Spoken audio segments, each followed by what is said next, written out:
Gentlemen, welcome to the inaugural edition of the Marchwood Sadness Fantasy Football League, COVID edition. I'll be serving as your Ask Commissioner for the year with the duties of creating weekly videos to update you on standings and other such things in the league, and also just talk trash to as many people as possible. Steve was nice enough to allow me to have the role of Ask Commissioner for the following reasons. Number one, I have no friends and nothing better to do with my time.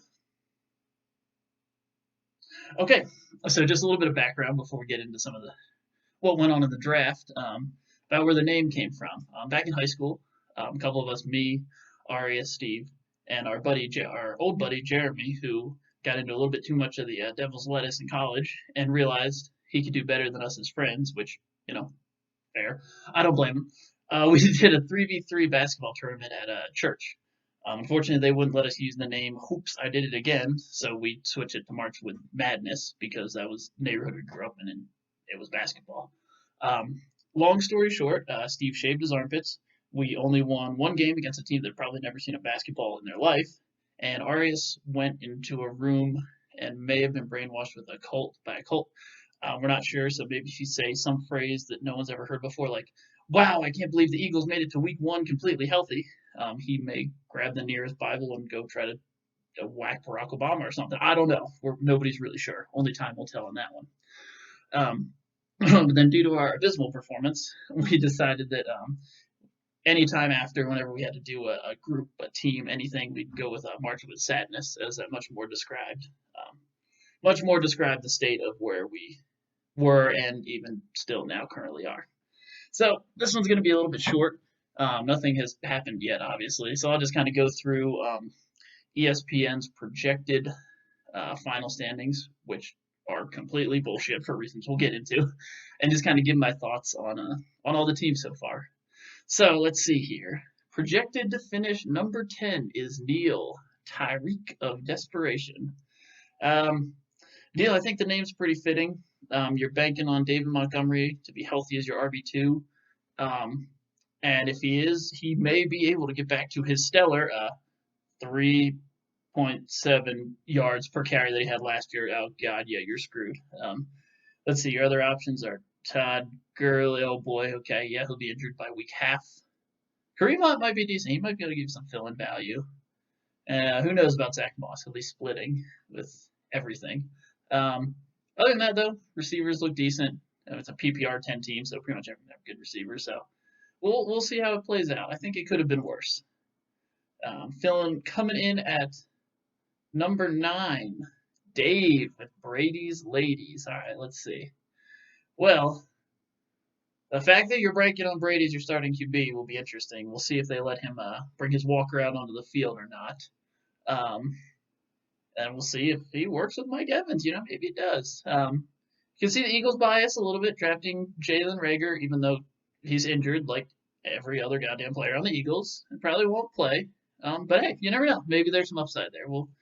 We'll see what happens. We'll see what happens. Let's see here. Coming in at number 8. Okay, yeah, this is why it's bullshit. Is apparently me at number 8.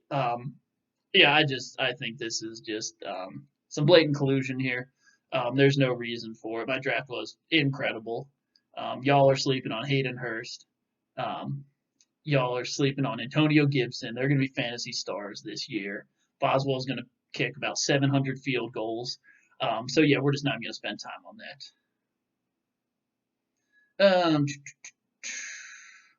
All right, number what were we on 7 here? Dalvin and the Chipmunks. All right, Nate, let's take a look. Well, we can see the Detroit bias showing a little bit, but that's okay. Even though they are a terrible actual football team, which obviously they provide some decent fantasy values. That might be okay. So you're starting Odell and Keenan Allen, and as someone who drafted both of them last year and was massively let down by them, good luck. Some would even say that Odell Beckham was a bit doo-doo last year. Yeah. All right, coming in at number 6. Now this one, all right, Team Madden. Okay. This just Thomas. Okay. You were ranked 10th. You dropped a kicker who wasn't going to play. You picked up a kicker who will play, and you moved up to 6th. I have no words for how that's even possible, and this is why I hate ESPN's rankings.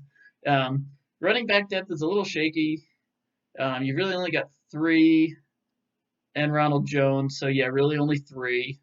Um, so yeah, that might hurt. You got Amari Cooper week 1 who's away, so he should get you about -3 catches. So that won't be great. But when he comes back home, it should be fantastic.